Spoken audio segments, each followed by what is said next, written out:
Hello, and welcome to season 2, episode 6 of House of the Dragon. This season is heating up. Not this particular episode, not a super exciting episode, but a lot of storytelling. This does very much remind me of back in the day of Game of Thrones when it was first starting out, where it was very much the Game of Thrones.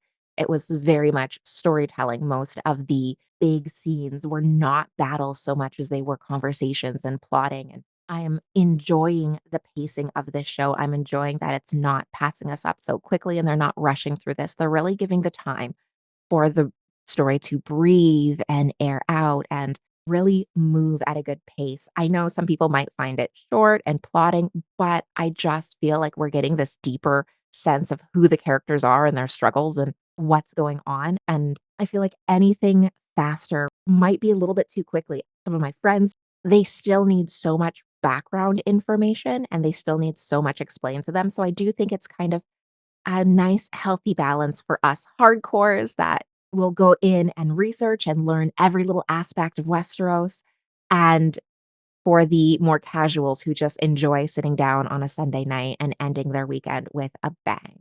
So I'm glad that they're trying to balance that out. Now, in saying this, we only have 2 episodes left. So I'm already looking for my next show to review. I'm thinking that HBO has a Dune show coming out, and I think that that might be interesting. So I might pick that up. I did read the book. I read the book years ago, loved the book. There's that, and also a Roman show that looks like it's starring Anthony Hopkins, Those of Us Who Die or something like that. I might try and review one or both of those shows. Let me know if you are also interested in any of those shows. Just pop a comment down in the description so I know if there's a way that you guys are leading. But without further ado, we have an update to the credits. I knew this was coming. I was super psyched, and it's long overdue. So right after Blood and Cheese, you can see we should have the Battle of Rook's Rest. In this scene here, it looks like Sunfire and Meleys both slain in the Battle of Rook's Rest with Aegon in the center. I think this is going to be how the story is played out in history and not as it actually happens. So that's why I say Aegon. At first, I wasn't too sure if it was going to be Aemond or Aegon. I assume that it's Aegon and that he has felled Meleys and Rhaenys, and that's probably Rhaenys's body underneath him. And of course, Vhagar above. Everything's on fire with the symbolism of the dragon fire that did happen on the ground. It is interesting that there are also spears. It looks like spears or arrows or something in Meleys's neck and her back and her foot, which is interesting because we did not see her take any archer fire, but I guess they really want to play up the defeat of Meleys compared to the defeat of Sunfire, whereas Sunfire is just slain. And then we do see all of the fallen soldiers and this black ink. I wonder if it's like the ink of history, the ink of the words, how history is being written as we speak. I'm not too sure.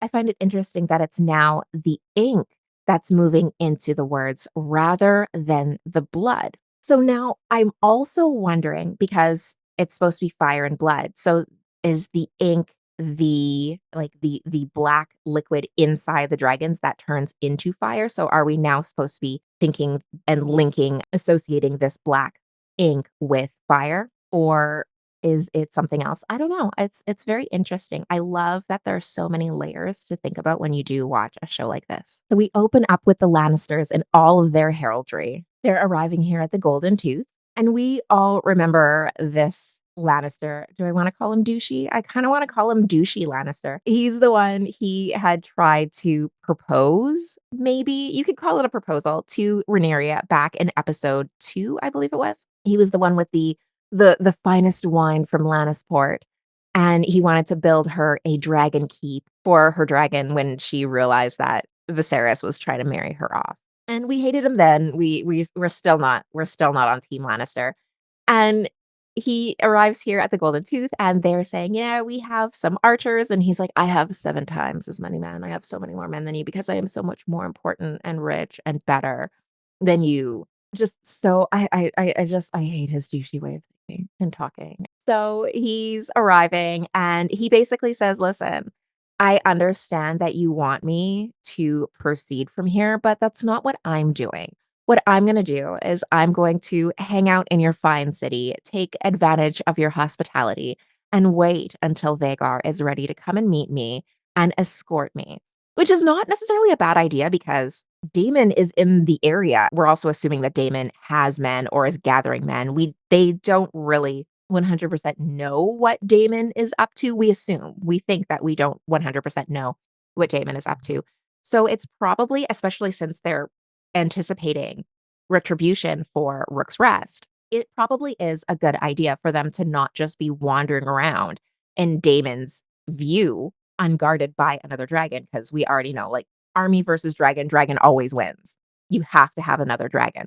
So I'm not saying that it's not a good idea or that he doesn't have a valid concern or that he shouldn't request Vagar. I'm just saying he's a douche. I also want to point out that apparently in battle they bring lions. Just curious, like, are the lions supposed to also do battle like how they said that Robb Stark used to ride into battle on his direwolf? Are they going to use the lions in battle, or are the lions purely aesthetic, purely just to show that they are rich enough for lions? Now, Aemond, on the other hand, takes this as a personal insult. So the Raven has been sent to King's Landing, and apparently they summoned Aemond with Vagar with haste, and he's pissed.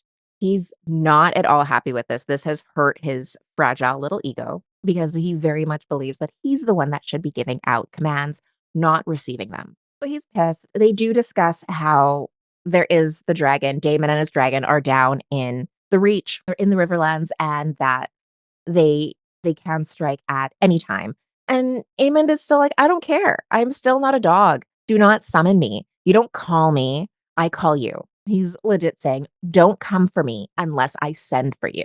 Alicent tries to calm down the situation, but Aemond is really not having it. He does not even acknowledge that she's in the room. Next, he says to Tywin Lannister, "I also have another job. You deal with your brother. You tell him get his ass to Harrenhal, or, Damon will be the least of his worries." And then he says, "But I do have another job. I have decided that I've had enough of this blockade and you are going to deal with it. You are going to make peace with the Triarchy because I don't feel like dealing with this. And you're going to have them deal with Corlys for us." And the rest of the council does say this is probably not a good idea. Before Corlys had been messing with the stepstones and cutting off supplies to King's Landing, it was the Triarchy who was doing the same thing.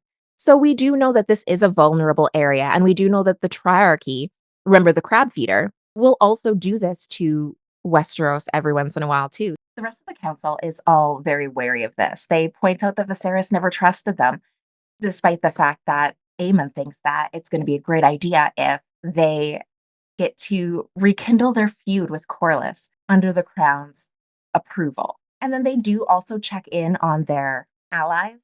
It's going to take the Lannisters months to get to them, as well as the Greyjoys. The Greyjoys, we find out, are not actually even responding to messages. And so they bring up marrying off Alicent to the head of the Greyjoys. And she's like, absolutely not.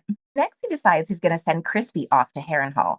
Crispy points out that, we lost a lot of forces. Our numbers are depleted. So Kristen makes eye contact with Aemond and he gives him this look. He says that we've lost much at Rook's Rest, as you well know, and I feel like he is trying to give him a little bit of a warning. "I know what you did there, and I know what you are, and you know that I know what you did there." But Aemond is not about to hear this. He wants to force Daemon to fight on two fronts, the Lannisters, and then also the Hightower forces with Crispy as well. And Loras, like the bootlicker he is, agrees with him. Now, on the plus side for the Hightowers and the Lannisters, Aemon does plan on flying out with Vagar. He says he'll do so when the time is right. So basically, when he is good and ready. He will not be summoned. In this moment, I really feel like he's dismissing a lot of the council. I think that he feels he can do a better job and he doesn't want anybody second guessing him. You could say that he wants yes men on the council, but I feel like it's more than that. Again, he sends Lannister away to go deal with the Triarchy and try and recruit them to the cause. He sends Cole away to go fight Daemon at Harrenhal. And he's basically fires Allison and tells her to go take on more domestic pursuits. By the end of this small council meeting, we see that he only has two members left, plus Maester Orwell, who is obviously busy with Aegon's care, so he's not that involved. He's very distracted with Aegon's care. We also know from Game of Thrones that the maesters are required to follow any commands given to them by whoever is in charge, be it the Lord or the King. So even if Maester Orwell wanted to, he could not necessarily go against whatever Aemond told him to do because of his oath to the Citadel. So Aemond is dismissing Alice. So as Aemond is dismissing Allison, she takes this opportunity in the most condescending tone imaginable to ask him if the indignities of his childhood have not yet been sufficiently avenged. So basically, she's calling him out.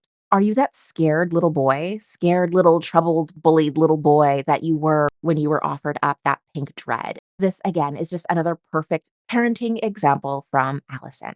How she has always been lacking as a parent, I think that there is so much more we could explore there. She seemed like she was a very nurturing friend to Rhaenyra, but to her own children, her skills are left wanting. Is this because they were Viserys's children and I guess not particularly wanted? Or is she really just a shit mom because Otto was kind of a shit dad? Next, we get a nice little buffer scene of Corlys in the war room on Dragonstone. I really think they just added this scene so that we could actually see him put the hand of the queen, pin, brooch, whatever you want to call it, on. And then the rest of the council immediately comes in and they summon forth one of Rhaenyra's queen guards, Sir Steffan Darklyn. Now, remember at the end of the episode last week, they had this great idea that perhaps some of the other noble houses throughout the kingdom who might have married into the Targaryens might have enough Targaryen blood in order to ride a dragon. So they've done their research, and apparently his grandmother's grandmother, so we're talking about 6 generations back now, was a Targaryen. This is obviously a long shot, but they think it's as good a shot as any. They ask him if he wants to give it a try. We can remember just a couple episodes back. Sir Crispy beheaded his relative, possibly father, as an example to his troops. So we can see why he may be keen to play a larger role in this fight. They tell him it's a long shot, so you're probably going to die. But he's like, you know what? I'm down. They also, in a single line, explain a little bit more about the situation with Rhaena.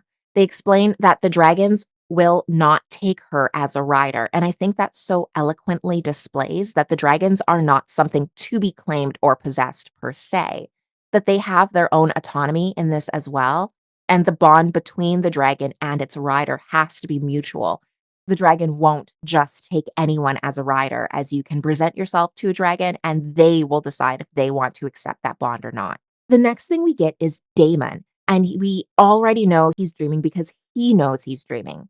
He's cautiously walking into the throne room, looking around, just waiting to try and figure out what's going to fuck with him next. This scene features Viserys. Daemon is being haunted by the conversation where Viserys confronts him about the heir for a day toast. It's nearly word for word the same speech as in episode 1. However, there's a stark difference in the ambiance of the scene. Whereas the original scene was torchlit, so you could had a lot of warmth and flickering lights. It was very alive, breathing life into Viserys and the strength into his voice and his words when he stood up to his brother and even banished him. Whereas here it's cold and Viserys is hunkered over and weak, which is probably more like how he actually felt inside, the grief and despair that he actually had to confront his brother about this. Damon's reaction in the dream is so much different than in the original. His reaction is one of grief and confusion and, dare I say, even shame. He walks closer to Viserys and he does at first mutter, "You can't possibly still be angry about this," as if this is something that he should be getting over, as this is no big deal. However, Viserys banishes him once again. even though this time he whispers, "Don't." And I think that this is so telling of Damon and what's really inside of him, that longing, that deep need to prove himself to his brother and to be near his brother and close to his brother. And everything that we have seen him do is either for Viserys in his own weird, warped kind of way, whether it's his version of trying to help him or his version of trying to get attention from, just like a naughty toddler would, trying to invoke a reaction in order to get attention from their parents.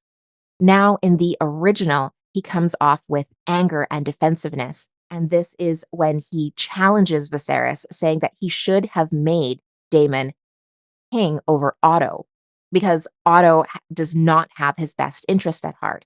And here, he doesn't have that moment.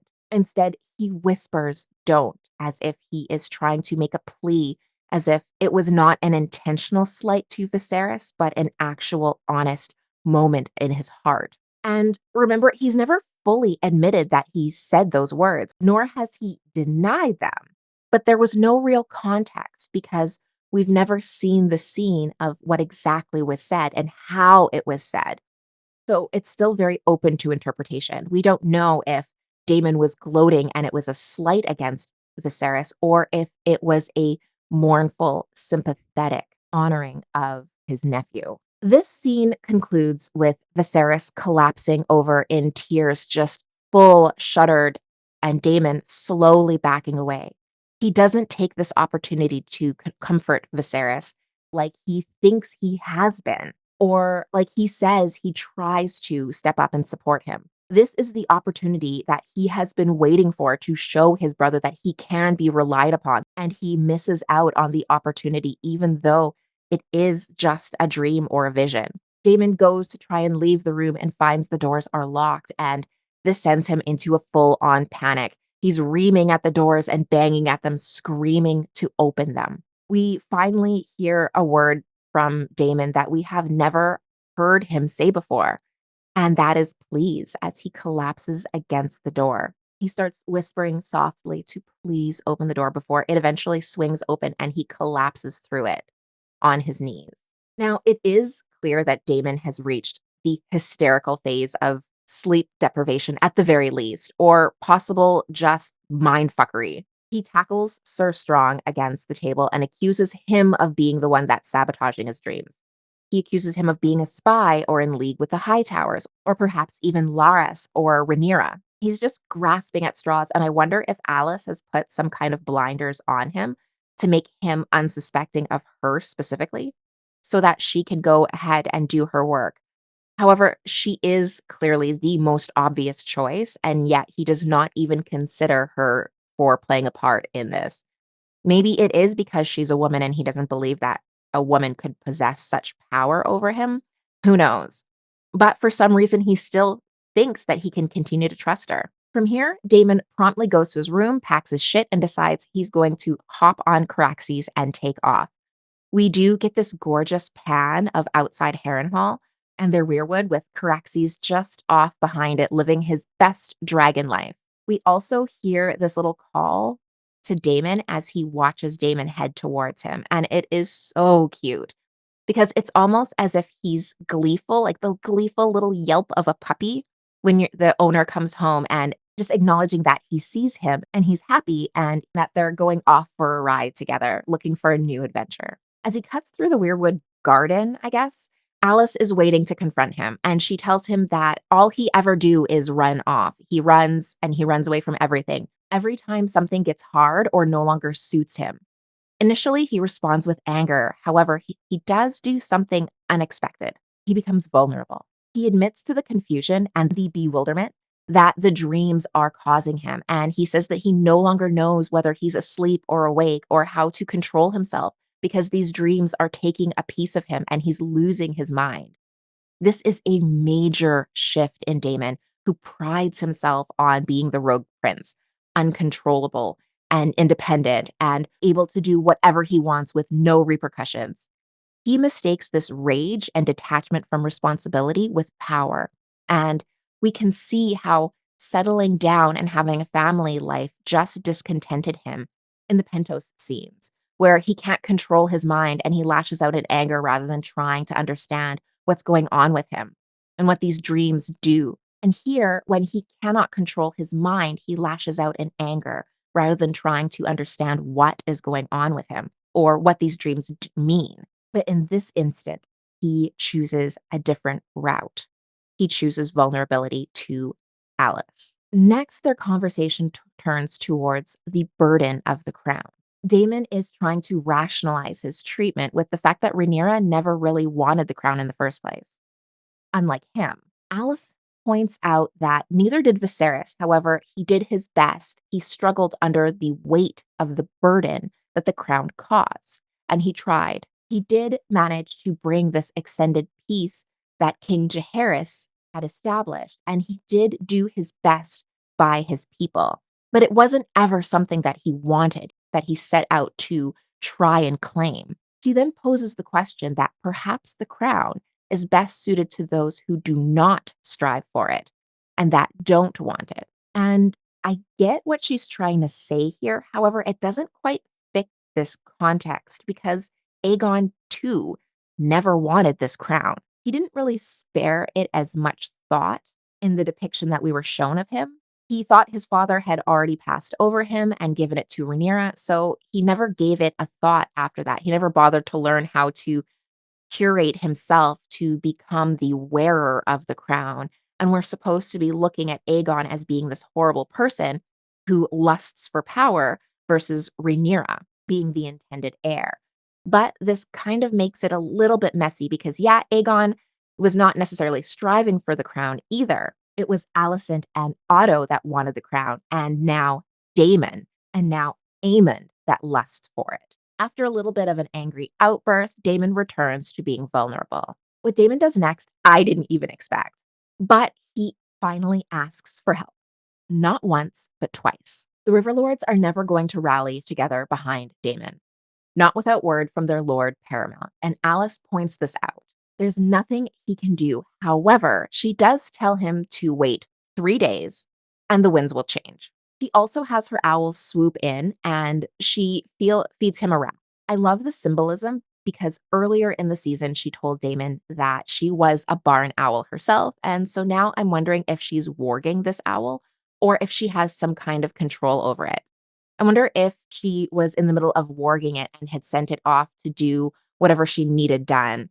So did it just come back from paying Grover Tully a visit and checking out what was going on over there or spying on them? Or was it doing some kind of mysterious activities to further her goals? Through this entire conversation in the background, you can hear Caraxes chirping and grumbling and cooing. And you have to kind of wonder if he's trying to add to this conversation. I'm sure he can hear them because if you can hear your rider on your back through all the wind and soaring air as you are flying, then I'm sure you can hear them sitting right next to him having a whole conversation in an open courtyard. And what does he know or sense about Alice that he is trying to warn or persuade Damon about? Is he trying to give Damon counsel or is he warning him that Alice is up to no good? Maybe he's trying to communicate directly with Alice. I don't know. But it doesn't sound particularly aggressive. However, they are quite loud and persistent. He definitely does not want to be ignored in this conversation. In the next scene, we are shown the ceremony where Sir Darkland tries to claim Sea Smoke. I do wonder if they were trying to call Sea Smoke in specific. It doesn't really show us. It just shows the monks that tend to the dragons, and they're singing that same Valerian lullaby that Daemon sung to Vermithor last season. So I do wonder if it's just singing the lullaby and whoever comes or responds to it comes, or is there a way to differentiate how you call each of the dragons? It'll be interesting, and I wish they would explain that a little bit more of the lore, but that's just me. So the ceremony goes pretty much as you would expect. He tries to claim Sea Smoke. There are a few tense moments. He makes the commands in High Valyrian, and Sea Smoke appears to comply. Now, they kept telling him not to show any weakness, to act strong, and he's kind of tiptoeing around it. I don't really think that he is necessarily acting as strong as he could, especially as a Kingsguard. somebody who's expects to face death every single day for their queen. I feel like he is almost tiptoeing to see smoke. And I think that it's not that he feels weak. I think he feels unworthy. And I think that Sea Smoke saw that.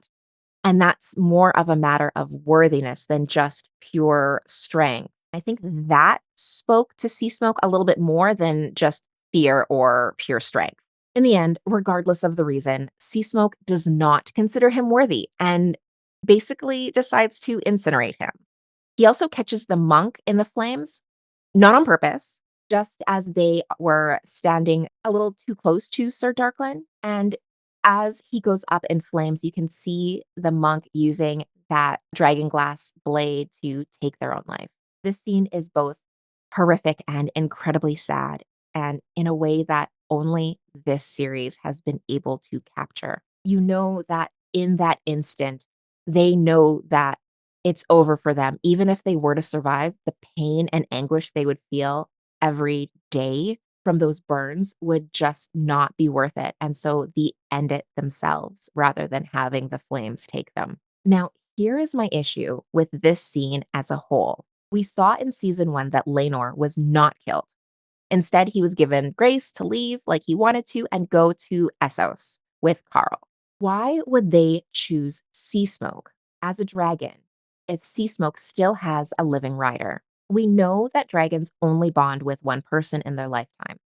That seems to be canon so far. So, why choose a dragon whose rider is potentially alive? Or is it that he was a dragon that was showing signs of grieving? They never really clarified. They say they believe Sea Smoke is missing his bond, but since we don't speak dragon, that is still very much open to interpretation. Does he miss Lenor because he's been away for so long? Or does he feel that Lenor is in trouble and he is grieving? We see that he was acting strangely, but there are so many possibilities that could be happening. We just don't know. Without these questions answered, I feel like it was not necessarily a great idea to choose Sea Smoke in specific. Why not try bonding with a dragon that you know 100% for sure is not bonded? There are just so many missing pieces around this that it just doesn't quite make sense. We already know that the lullaby also pulls Vermithor, and there has to be a way to summon specific dragons because otherwise, how does Melis, Cyrax, or Caraxes know when their riders want to go for a ride versus when someone is just trying to summon one for a bond? If this was how it was going to go, I don't understand why they didn't just off Lenor in the first season unless it was because they wanted to keep Rhaenyra sympathetic. Why not give us some idea that Lenor is gone and not just off adventuring in Essos? He considered those boys his sons, even though they weren't his biologically. So why not have something as simple as a random messenger bringing back his sword or something like that for the boys? Anything that would be subtle but still there. More on this closer to the end. I don't want to go on too much of a tangent here. I do just want to say that Sea Smoke is an absolutely gorgeous dragon. I can even see why Lenor loved him so much, and he is absolutely beautiful, and I'd probably try and claim him too. The next scene takes place at the ports of Driftmark. Corlys is searching for Alan because he wants to bless him with a promotion to first mate.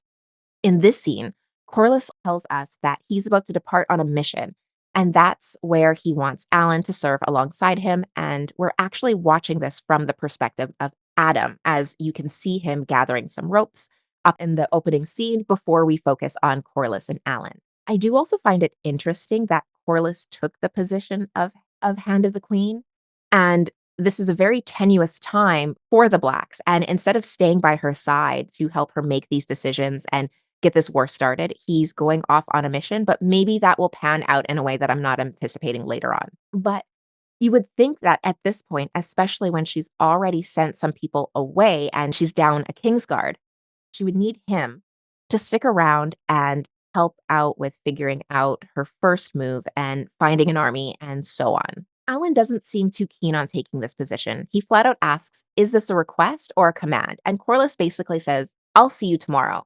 So it's a weird relationship dynamic, as it seems like Corlys is trying to feel him out to get to know him a little bit better. and see if they could potentially get along and he likes him. Maybe he's a good person and maybe he could be even a good son or heir, but that could just be me thinking optimistically. Whereas it almost feels like Alan is uncomfortable with this new attention. We don't know if they ever had any real interaction before this or if this is just a very surface interaction before this. I understand that they are frustrated with Corlys, that Corlys has never acknowledged them as their heirs.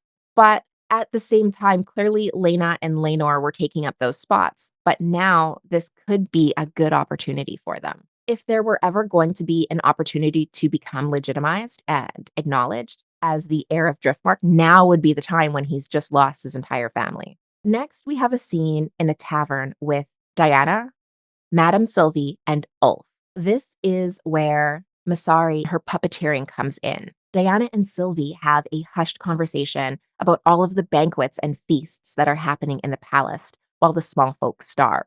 Madame Sylvie says that they have requested some of her girls and she has sent them, and they have come back with stories of dancing and feasting, and this obviously causes restlessness and some disturbance in the tavern. Ulf says that Viserys was not perfect, but he would have never allowed his people to starve while he feasted.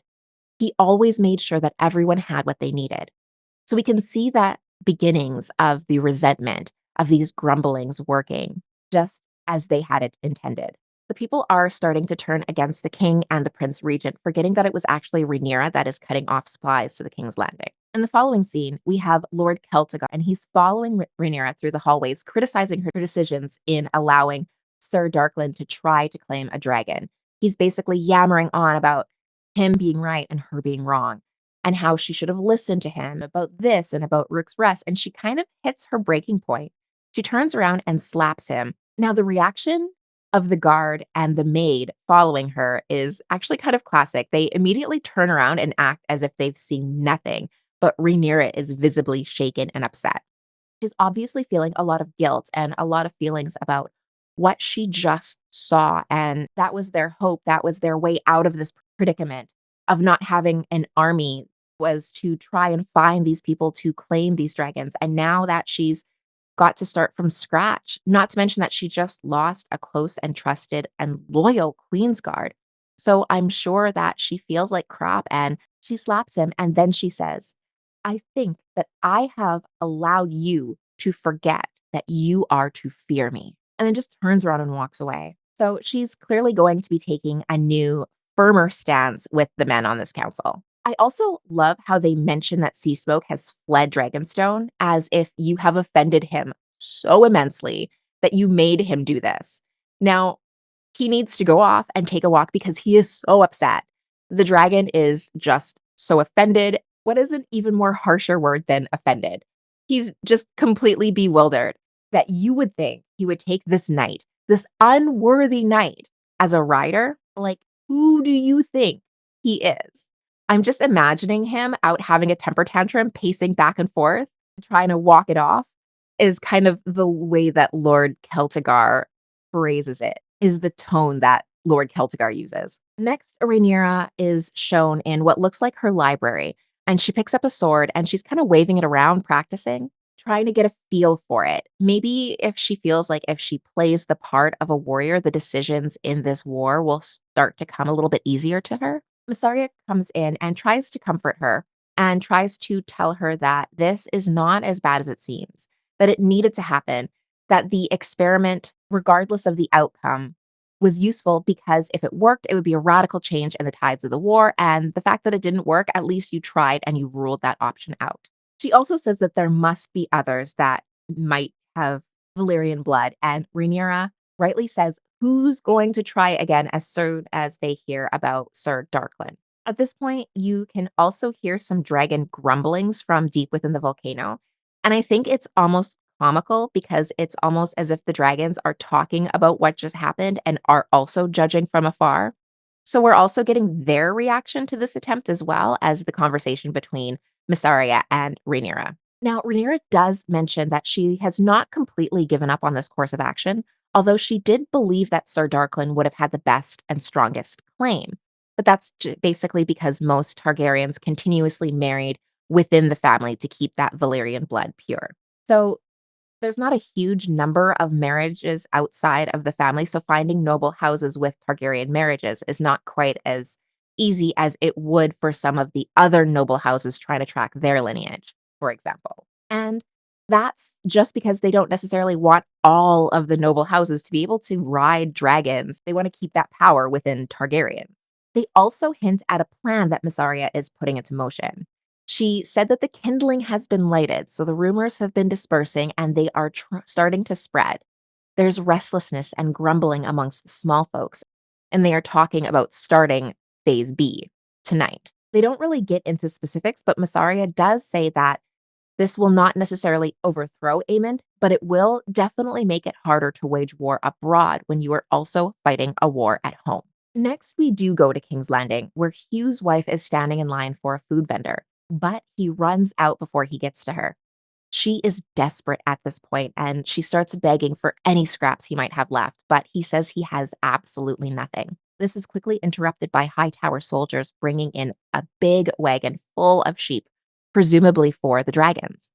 We see Ulf, and he starts hollering at the guards about how there's always food for the dragons, but never any for the small folk. Then you hear grumblings and hollering from the crowd about where is our meat. The tension is really on display here, and you can see that it is literally a matter of time before something happens and a riot is incited. We're then brought back into the small council room to witness a conversation with the smallest of councils. There are only two advisors left to Prince Aemond as Orwell arrives late. Laris is briefing him about the unrest amongst the small folk, explaining to him that even though Rhaenyra has closed the gullet, his people still look at him to ensure that they're taken care of. He says, when you are bearing the burden of authority, excuses don't matter.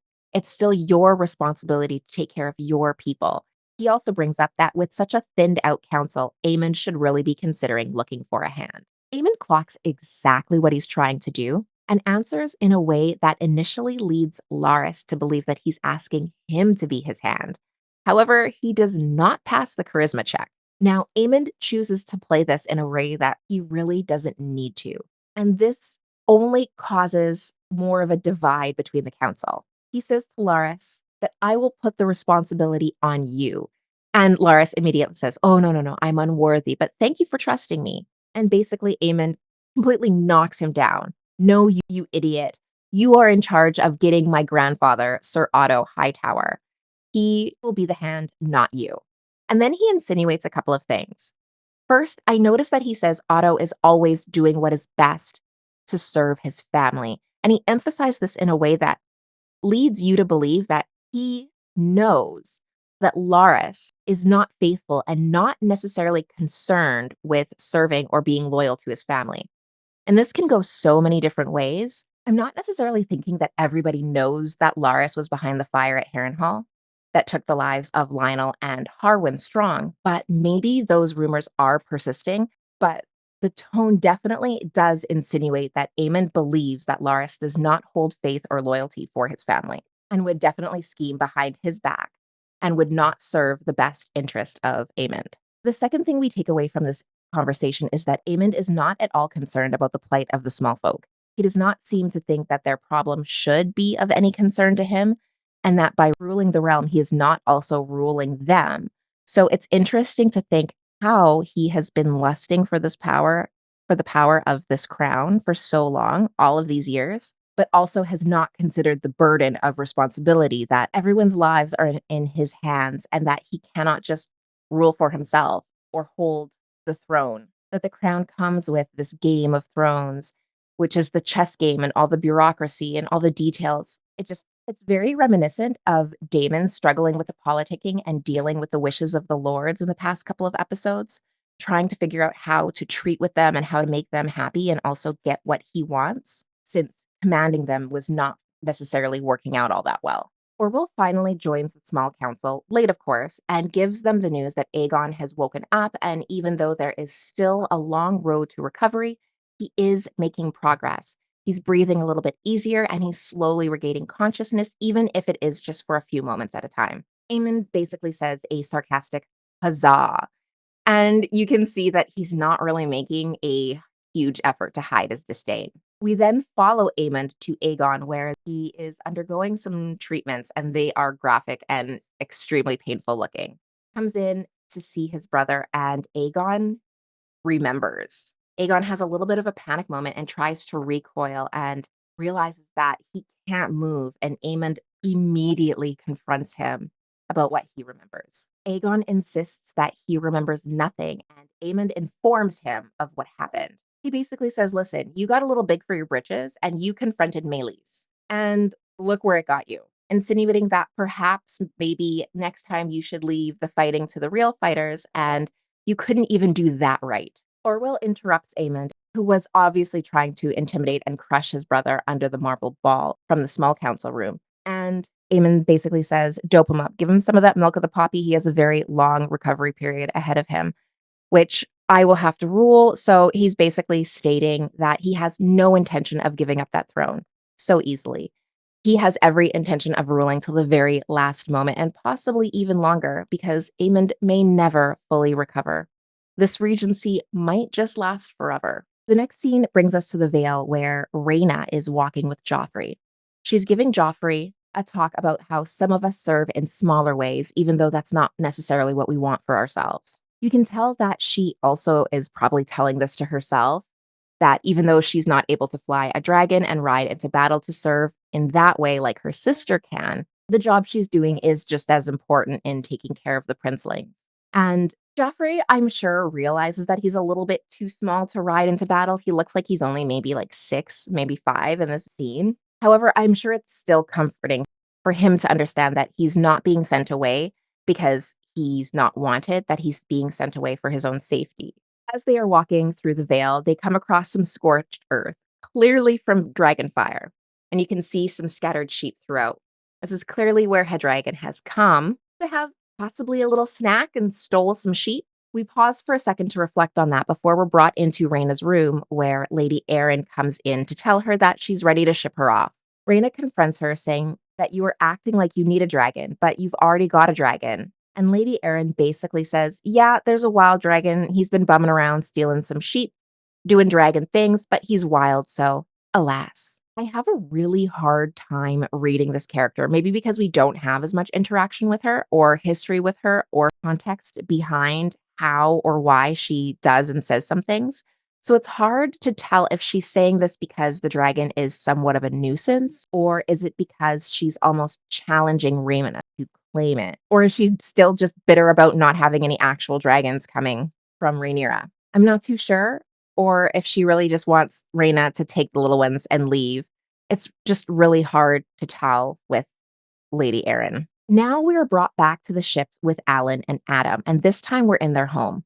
Alan is shaving his obvious Valyrian silver hair, and Adam criticizes him for holding up this act and says he is just like Corlys. Alan says that he doesn't want people to get the wrong idea. In this conversation that we see that Adam still holds hope that Corlys will start to acknowledge them because he wants the riches and the servants. He feels like they are deserving of them as they are his sons, while Alan says that this is never going to happen and you're just wasting your time believing this. I can understand this romanticizing of Corlys's life, especially if they were born as small folk and struggling in the shadows of Driftmark. You don't know how hard it was to have 2 boys as a single mom and raise them up if they had the means, if they had food, or how tough their upbringing was. So romanticizing having things would be completely natural to kids without. And I'm sure knowing their father was a high lord throughout their lives was very formative to them. Now, when you see their life, it doesn't seem to be quite as low as the ones we see in King's Landing, for example. His house is portrayed as a single room, and it's everything from a kitchen to a bedroom to a living room, and it's incredibly tiny and run down. We don't see very much of it, but we can see stone floors we can see that it has stone walls and that there are different areas. It looks like there's kind of a living or area that Alan is shaving in, and then a separate almost kitchen or work area that Adam is working in, and they are next to each other. They are kind of differentiated spaces. There also looks like there might be another room or at least more areas behind Adam. So there's not necessarily a whole lot of room, but also it does seem that life might not be nearly as desperate for them in Driftmark. This could also be that there are two men in this household that can earn a wage. So they may be a little bit better off in that regards, or perhaps the cost of living is a little bit lower in Driftmark. There's a lot of ways that this could go, but I'd imagine two boys living with a single mother, we assume, and would be looking up at their father's grand castle and really wondering how much better their life could be. Next, we get a scene between Jace and Rhaenyra, and he's confronting her about what happened with Sir Darklyn. And he's also telling her that everyone in the household is talking about the Celtigar slap. He basically asks her what he did and what was so horrible that you had to slap him in front of the guards and the staff and bring this rise about. And she basically says that her council is trying to protect her and guard her because she reminds them too much of their daughters and wives and mothers back at home, something to be protected, not feared or followed. And that the symbols of leadership and strength that people have come to know and expect that are dictated by the patriarch are more the sword and the shield, and that she has to start taking up some of these symbols if she's going to be respected as a leader. Otherwise, people are going to consider to try and coddle her, and they're going to continue to undermine her simply because she is a woman and a mother and a daughter. And those things all are undermining unto themselves in this society. They continue to talk about their place in the war and how they could possibly challenge the high towers. And right now, even if they were to gather all of their allies, they do not have the strength. And Jace says that we have to treat with Damon. We have to get Damon and we have to convince him to come back and fight with us and help us. And Rhaenyra is essentially saying that everyone keeps saying we need Damon and that she cannot escape this. But she needs at some point to figure out how to get along on her own. She doesn't know if Damon is even on her side or if she can rely on him. She has to figure this out without him. I think she's open to working with Damon. I think she would love for him to be on her side, but I do think she knows that he can't be trusted, that he is just as quick to undermine her and make a claim for himself as he is to fight for her. I also think she's really smart in this decision too, to just go it alone. I do think that it's probably the only real way for her to achieve victory. If she plans a strategy counting on Damon and he doesn't pull through in the way that they need him to, then everything's lost. But right now, if she goes ahead and she plans ahead and forges through as if he's gone, then she can adapt if he does decide to swoop in and help. And I think that that is probably the best way. And everyone else just trying to pull him in is because he is a symbol of strength and legitimacy. And it would be so much easier with him than without him. But right now, he cannot be relied upon. He cannot be trusted. And no one is going to make him fall in line if he doesn't want to. Massaria is introduced and tells Rhaenyra that the gift is sent, and you can see Jace does not know what's going on. He's completely caught off guard, and he asks what's going on, and Rhaenyra doesn't really give him a straight answer. She just says, "Let's hope for clouds tonight over the Blackwater," and he seems a little bit resentful, and then he just kind of walks off. He really, really wants to be more involved, and you can see that he does feel quite threatened about his position, I think, because he's often overlooked for some of these more active ways to contribute. So I hate cliffhangers, and luckily we do not have to wait too long to find out exactly what this gift is because we go straight to the Blackwater where we can see people clamming and trying to get any kind of food source they can from the bay there before a boat floats up carrying Rhaenyra's banner and it is stuffed full of food and fresh produce. The cameras pan up and you can see that dozens of these boats are sailing unmanned into the bay. We're next brought into Allison, and she is finally mothering. She's sitting next to Aegon's bed as he sleeps. Maester Orwell walks in and she kind of questions him. She said, "I thought you said he was getting better." And Orwell says, "It's a very long road to recovery. He's still very, very far from recovered, but he's showing signs of improvement. And that's what's important." Allison wants to know what kind of quality of life he's going to have, even if he survives, and if it's even worthwhile, or if this is all that's left of him, will he stay like this forever? Orwell doesn't answer this question, leaving us to believe that it is rhetorical.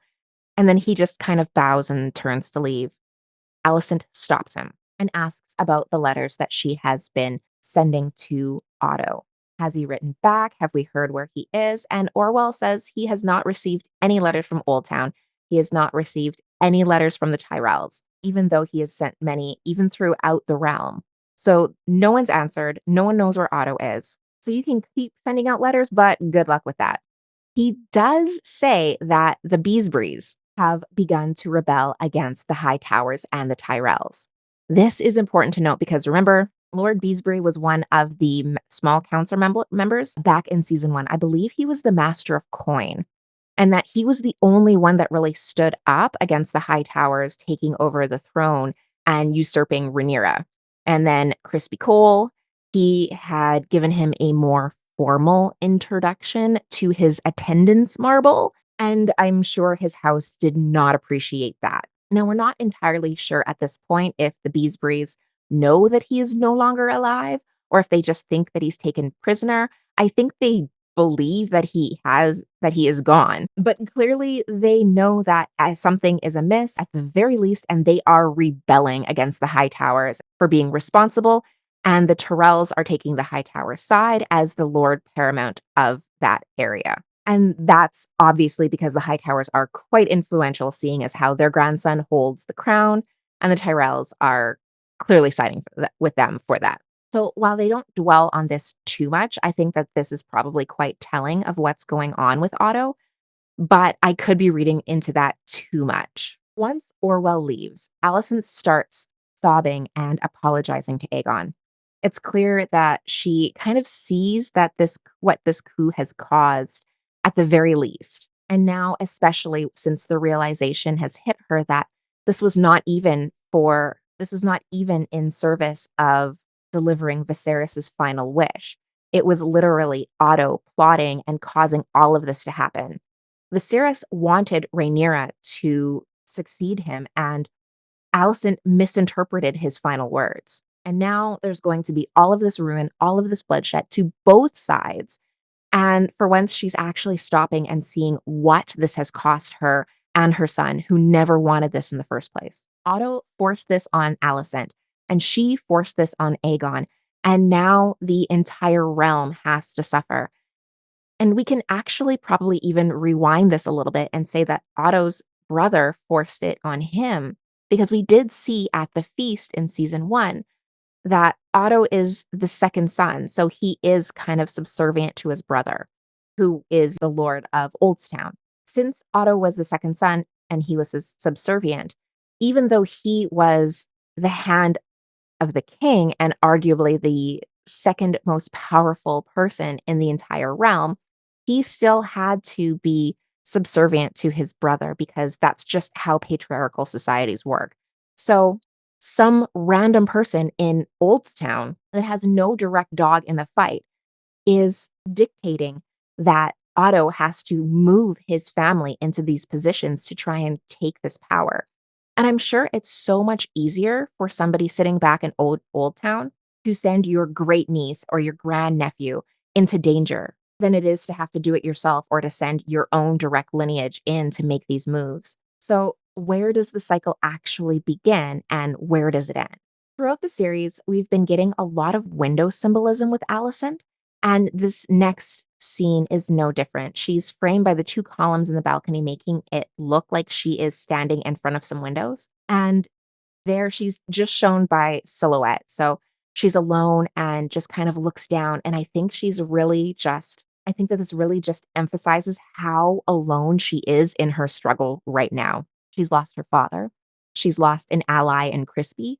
And she has lost her ally in Laris.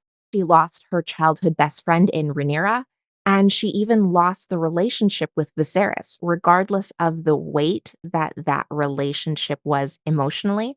It still gave her a lot of access to power. And now, as the Queen Dowager, she has been stripped of all of her powers by her sons, these same sons that she has been working tirelessly to embolden and give this power to have them crowned, and all of this fighting and struggling and all of the playing of this Game of Thrones is what she strived for and she worked for endlessly. And now that she is closer to it than ever, she's more alone and isolated and powerless than ever. She is further away from it than if she would have just let the succession continue forward as intended. The irony is that if she would have mended the relationship with Rhaenyra on the eve that Viserys passed away, she probably could have had a seat at Rhaenyra's council and helped Rhaenyra transition into power. We follow Alicent out into the courtyard where Sir Gawain and Crispy are preparing for their departure. The scene is very reminiscent of their last departure before Crispy went off for his last war, except for now she's speaking with Gawain.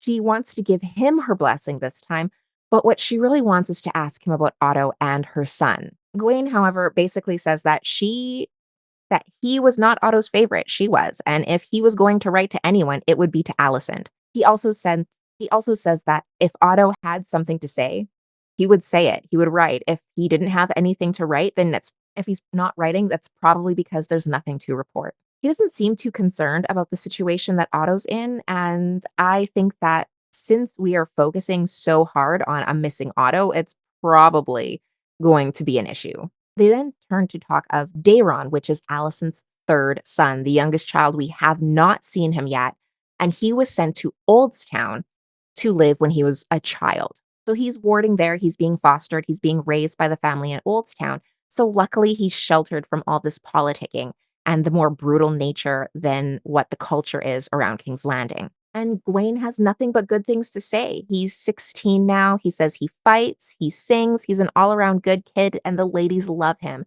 and that Alicent should probably be proud of him. Alicent believes that this is in spite of her and that she was just not a very good mother to the other kids. And I think we can probably agree that if he were to have been left in King's Landing, he probably would have ended up just like them. Gawain thinks it has more to do with King's Landing than Alicent's mothering skills that caused the others to be little shits, but who knows? Could be a little of A, could be a little of B. Allison's boys are pretty horrible, and Helena has been wronged on more than one level.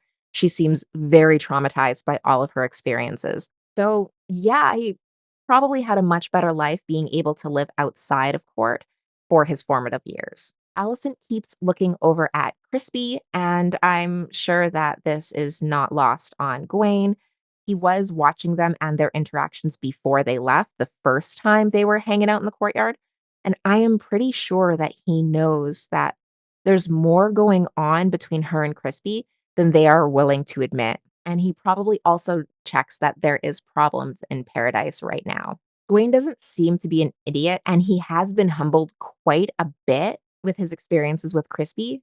And he no longer underestimates him anymore. He knows that he is a full blown psychopath and that regardless of how low born he is somebody who does not know his place. He 100% knows what's going on between these two. And I do not think he approves. Now, the other thing that is confusing is that there were thousands of people at Rook's Rest. It's not like Kristen Cole is the only person that saw Aemond go after Aegon and Sunfire. So why doesn't Alicent just ask Gawain what happened? He would have been able to see Vhagar attack Sunfire just as easily as Crispy did. But, sometimes we're not supposed to ask questions, I guess. Finally, we now follow Alicent to see Helena. Helena is checking in on her crickets, and she noticed that one of them has stopped singing. So this is clearly another one of her visions. This is foreshadowing for something happening. We already know to pay close attention to Helena because of what she sees and notices and says often comes true in various ways. We can't always tell how they're going to come true, but they usually do in some form. Alicent wants Helena to come with her so they can go pray and light a candle for Aegon and all of the lost souls. We get to stay in King's Landing, and the next scene takes us to Hugh, and it looks like he's looking for his wife back at that lineup at the vendor. But when he arrives, she's gone, there's no lineup, and it just takes a little bit of a pause to pet Cheese Dog.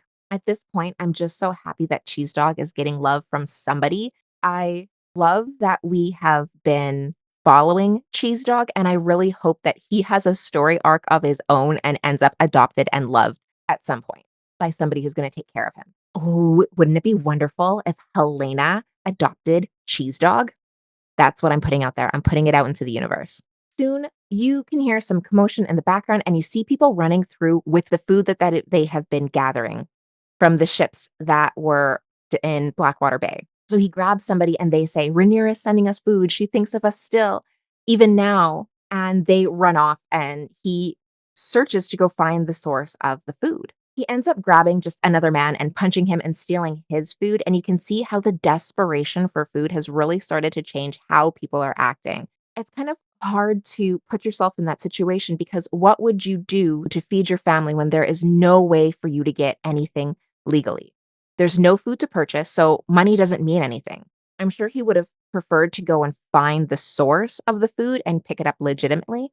But at the same time, you're running through and you're seeing all these groups of people who are carrying baskets of produce and anything edible. And you have to have this fear that by the time you get to the food, is it all going to be gone? Will there be nothing left? And so, do you chance it and go try and find some for yourself and claim your own? Or do you take it from someone else that has what you want and ensure that you get what your family needs? That's the question. It's a gamble. And you have to wonder in this situation, if this were me, if there was only a finite amount of food and my family will starve and die, would you try and wait in line again after you'd already been turned away? Or would you just take what you need? You start to see some guards gathering, and you can tell the unrest is there. There's so much kindling, and any spark is just going to send it ablaze. Then we cut to Alicent and Helena, and they are both in the sept. They're praying to the mother and lighting candles, as they said they were planning on, when the Kingsguard comes in and says that they have to leave. There's a riot getting ready to start, and they do not want to get caught in the middle of it, having such high value members of the royal family. As they leave the sept, you can see there is quite a bit of commotion and panic, and someone throws a fish at Alicent, or possibly a squid. I don't know. Something hits her in the face, and Helena is scared. They get separated. Alicent trips, and the entire situation just starts to digress. Someone screams out, "My queen!" and grabs Alicent's arm. And at first, it's really hard to tell if he actually means her harm. They don't really say it in a mocking or angsty or aggressive way. It almost sounds like he's asking for her blessing. But the Kingsguard, who are untrained, overreact and lobs his arm clean off. And this, of course, completely incites the crowd. Alicent screams no, but it's too late. It's already been put into motion, and they're getting descended upon by the Smallfolk and on all sides. And they're just trying to make their way to the wheelhouse, which is basically a covered carriage. The Kingsguard get overwhelmed by the crowd as Alicent and Helena run off, and it looks like they are saved by some high tower soldiers who help them into the carriage. But there does seem to be one Kingsguard that makes it out safe. I think this is a comment on how the Kingsguard are no longer the elite fighters that they used to be under the previous kings. Remember, in the first season, it was a big thing for the Kingsguard to have battle experience. Even if it was just at tourneys, they were at least proven warriors and they were capable and intelligent and could make decisions on the fly. Whereas now we know that Aegon has been appointing his buddies and that he just wants to hang out with and drink with. So we can imagine that these are not nearly as able to do crowd control or make these battle decisions in an instant like you would if you were a tried and true warrior or had that kind of experience as a soldier. As they make their way, the carriage finally starts, and you can hear the small folk roaring in the background. You can hear Rhaenyra's name being chanted, and they're cheering for her, and they want her to come back to power because she will take care of them and not the usurper, just like her father intended. Alicent inspects her arm, and we can see that there's a long cut that's identical to the one that she put on Rhaenyra's arm with Aegon's dagger in the first season. This was the night that Aemond lost his eye, and she demanded that Luke have his eye taken in payment. I wonder if she ponders that as she looks down, if she actually thinks about and remembers what she did to Rhaenyra in that instant. When this happened, Rhaenyra had said, "Now everyone sees exactly who you are." And I'm sure this uprising and this particular scar really brings her back to see who her sons are and what she has been a part of. And everything that she has done has caused these small folk to want retribution for their suffering and their starving. Now we're brought to check in on Aegon, and we can see that Laris is also checking in on him. The nurses, for lack of a better word, are there to bring him some medicine, some milk of the poppy, and ease his pain. But Laris stops her and takes it from her. Laris is holding his medicine and tells Aegon that the milk of the poppy dulls his mind, and that's all he has left, his mind. And then he begins to divulge his villain origin story. He also does Aegon a favor. He doesn't tiptoe around his current circumstance. He says, your brother rules in your name and your life is in danger. The second Aemon believes that he is going to lose power, he could choose to take you out. There is no one left to protect you. There's no one that is able to protect you from him. And there's nothing that you can do about it except for to try and stay one step ahead of him. And Aegon whispers, help me. And Laris knows right then and there, he's got Aegon exactly where he wants him. In the following scene, things start to get really deep. Viserys is leaning over the body of his wife and baby, and Daemon finally gets a chance to redeem himself and to be the brother that he always wanted. Viserys, to see that he was, to be the brother that Viserys always needed him to be. He walks over up to Viserys and hugs him and comforts him, and he is finally showing up for his brother in a way that is unselfish, and that is for no other motivation than to just be there.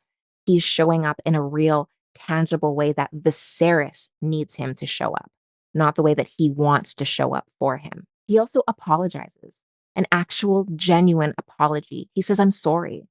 I'm sorry I was not there when you needed me, but I am here right now. And then he just sits with his brother in his arms and allows his brothers to have the feelings and to lean on him and to depend on him and to feel his strength and support for possibly the first time in his life. And it is at this moment that Sir Simon Strong wakes him up. So Sir Simon breaks the news that Grover Tully has passed. He said that he had taken a turn for the worst a few days ago and that the maesters were confused, couldn't figure out what was going on. So he had to send his own healer, Alice. And when she got there, she tried everything that she could do, but it was too late and he's passed on. So now his grandson is in charge. And this is where my curiosity from earlier in the episode comes into play. And I do have to ask, did Alice send her owl to go make Grover even more ill? Did she go and send her owl to poison him or do something? I don't know, maybe do some kind of magic or something so that they would call her and check him out and check out what was going on with him? Let me know what you think in the comments below. I do find it very weird that maesters would ask a woman to come out and try her healing.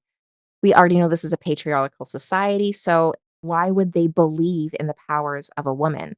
If the maesters ran out of all of the options, why would they not go and send for more senior maesters in Old Town? Instead, they sent for a woman. So what's going on there? Do they really believe that she had better skills than they did? Or is there something else at work here? In any case, Damon did exactly as Alice said, and he did nothing for 3 days. The winds did in fact change, and more likely than not due to her. Make it now it's going to be easier to treat with the River Lords. Oscar is going to actually be more likely to make a decision one way or another, whether it's to side for the Greens or with Damon. Either way, something's going to happen now that Grover is no longer the one making decisions. And the real question here is, can Damon hold this together long enough to treat with him and maybe even show him a little bit of respect this time? Regardless of the dreams or visions or whatever it is that Alice has been subjecting him to, will this change that he's seeing in the dreams translate into real world learned lessons? Or is Damon's loyalty still specifically only for Viserys? Next, we're taken back to Driftmark. Alan is once again clamming on the banks of the shore, which is where he was last time he saw Sea Smoke. And guess who appears? Sea Smoke. He appears again, and this time he is on a mission. He starts swooping and clearing the beach. It is clear he's got the message from the attempt to have Sir Darklin claim him, saying that you don't have to be lonely anymore. And he has decided to take matters into his own hand. He has had his eye on someone and he's going to make his own claim. He decides that he's going to go and he's going to claim the rider he chooses, and he chooses Adam. So he chases him all throughout the banks, the forest, and finally confronts him. So now, they don't show us how Alan claims Sea Smoke, which is frustrating because so far we've only seen dragons respond to High Valyrian. So, does Adam know High Valyrian? Can he use the proper commands on Sea Smoke, or is Sea Smoke just beyond the point of caring what language his rider speaks? If he does, is it because he lives in a port city and people in port cities are more likely to speak High Valyrian? I don't know. The exclusivity of the High Valyrian language has been a question that we have been posed a few times now, but that's not what we're getting into here. So, this is where I think that instead of strength or fear, it was worthiness that came into play because Adam is obviously afraid of Sea Smoke. And this should be a total turnoff. However, Sea Smoke is not discouraged in the least. He seems to have decided that he is going to claim Adam, regardless of how Adam feels. So that's why I'm curious if it's worthiness that Sea Smoke is interested in. Adam believes that he is worthy enough to be claimed by Corlys. He believes that he is just as good as any noble born child would have been, and that he deserves to be acknowledged, despite the fact that he does not have any glory, that he does not have the finery, despite that he is not the older of the two. He still feels worthy. And I wonder if that's what it is. Adam feels worthy of this life, and Sir Darklin did not. I do kind of like this angle. It doesn't necessarily have to be that all dragons are searching for the exact same thing. If they are saying that they are intelligent enough creatures to choose their rider, we can also believe that they are intelligent enough to choose what assets they find appealing about those riders. What do they like in somebody rather than not? That might also be why Sea Smoke didn't react to Reyna. Maybe she didn't feel worthy enough deep inside because of all of the envy she felt about everyone else being able to be dragon riders. We already know she feels less than. She feels like her position is diminished by the fact that she's not a dragon rider. So that could be the common between Sir Darklin and Reyna. I think I like the idea of the different dragons looking for different things. So maybe some of them do value strength. Maybe some of them value compassion, or some of them may value trustworthiness. I don't know. I just love the idea that the dragons would bond with different people based on different characteristics or values that they may possess. And maybe we don't always know what these characteristics they seek are. Now, they cut away before we actually get to see how Adam actually gets to claim Sea Smoke. And we're brought over to Rhaenyra. And she is getting an update from Massaria, who says that the gifts of food went very well. People not only brought in the food, but they also brought in her banners, and the banners were carried all the way through the city, right up to the gates of the Red Keep. People were chanting her name, and this is everything they were hoping for. The conversation again quickly turns to Daemon and how everyone keeps telling her to go and get him and bring him back so he can basically help Rhaenyra. And she's just echoing that she can't rely on him and that he is not to be trusted and not to be relied on. Massaria kind of validates this, and she says that Daemon is going to do nothing but Daemon things. And he is never going to show up for you in the way that is more beneficial for him. His only concern is himself, and she feels validated in that. She says that the appeal of Damon was that he was everything she wanted to be. He was a man, he was dangerous, he did as he pleased, he did not buckle to the pressures of society and what was expected to him. Whereas she was everything that he wanted to be, cherished by her father, the heir, having all of the potential that youth can afford. And I think there was even a little bit of jealousy as to her reputation. She was known throughout as the realm's delight, for someone who is always striving to be accepted. That is probably also a ding, that she was celebrated by her father and adored and beloved by her father. And that she was beloved by the entire realm without ever having to prove herself, whereas Damon was known as the rogue prince, and that is kind of more of a menacing reputation. Rhaenyra admits out loud, possibly for the first time, that she thinks it's very possible that Damon has turned against her. And Massaria says that, you have me. And then Massaria tells Rhaenyra her villain origin story. Massaria also says that she follows Rhaenyra because Rhaenyra sees her worth. That same theme of worth coming through. Now, in this conversation, Massaria says she is treated as worthy, as an equal, and that's why she is loyal to Rhaenyra. That's why she is a member of Rhaenyra's court. This is how Rhaenyra has earned Massaria's trust and loyalty. Rhaenyra is touched and she goes over to give Massaria a hug, an embrace of appreciation. And there is some obvious chemistry there because they kiss before they're interrupted with word that someone has taken Sea Smoke for a joyride. They think it's the Greens, and with a rogue dragon so close to Dragonstone, Rhaenyra has no choice but to confront them. Jace and his dragon are going to be too small and no match for a dragon the size of Sea Smoke, so she has to take Cyrax out. She is the only person on Dragonstone right now that would be able to put up a fight against an invasion on Sea Smoke, and away she goes. All in all, this is another solid episode of House of the Dragon. I am a fan of world building and character development, so these episodes give so much intrigue and round the characters out so much that I do love them. I love the flash of the big battles, but more importantly, I love what's leading up to them, the anticipation of them, getting all of those pawns, all of the pieces are being moved around into place, and it makes the battle so much more complex. You're more invested in the outcomes and the turns and the traps when all of these pieces are lined up, when you know what they're fighting for on each side. I do have a couple of things that are frustrating. And again, that is the whole Lenor Sea Smoke issue. I have been complaining about it for forever, and I'm sure that everyone is tired of it. And it's just one of those things where it's a question that did not need to be posed. Having that dangling modifier loose, that loose end, we just didn't need to have it. We could have ended the Lenor issues easier and so much longer ago, and we didn't have to have them keep popping up. If Lenor is not going to go back, then why not just do away with him? Otherwise, you have people questioning the canon. Next, Damon's arc. It is something that I am becoming more and more intrigued by.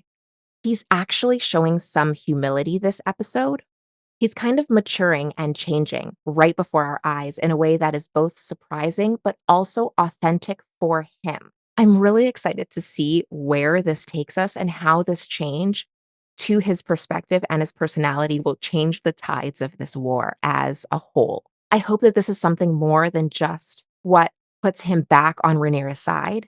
I hope that this plays out in a little bit larger scale because he already should have been on his wife's side. But I want to see how this makes him a better person, or at least a more self sacrificing person. Finally, I am intrigued by this new Laris Aegon alliance. I know that Lawrence is just doing this because this might be his last grab at power. He has been integral to Alicent being sidelined despite the fact that she was previously his access to power for so long. And he quickly saw that there was no in with Aemond. And now he has to cling to Aegon. But Aegon is no position to be much help. He is the king in name only right now. He's clinging to life. His body is shot, and he is going to be going through a long recovery period. He's in a lot of pain. He's extremely vulnerable to Aemond. He is not the ideal candidate for an alliance. Even at 100% capacity, Aemond is a better warrior and could easily overpower Aegon. So with all of his injuries now, he's basically a sitting duck. He can't defend himself from his brother. And so how is Laris going to play a part in this? And what are his plans for Aegon? This season has been great. These pieces are moving around the chessboard so smoothly, and it just keeps bringing up more and more questions. And that's not a bad thing. I'm so excited to see how this starts to pan out. We only have 2 episodes left in this season, and you kind of have to wonder, are they going to have the answers to all of these questions, or am I going to have to wait for next season? What are they going to answer and what are they going to leave us wanting for? I'm definitely going to be back next week, and I hope you are too. Until then, let me know what question you are most excited to have answered down in the comments below. It doesn't necessarily have to be a question that I posed. Maybe there's something I'm overlooking. Maybe you've got one of your own. And while you are down there, subscribe so that you are notified whenever I put out another video. We'll see you soon for another long-winded, gossipy ramble into one of our favorite obsessions.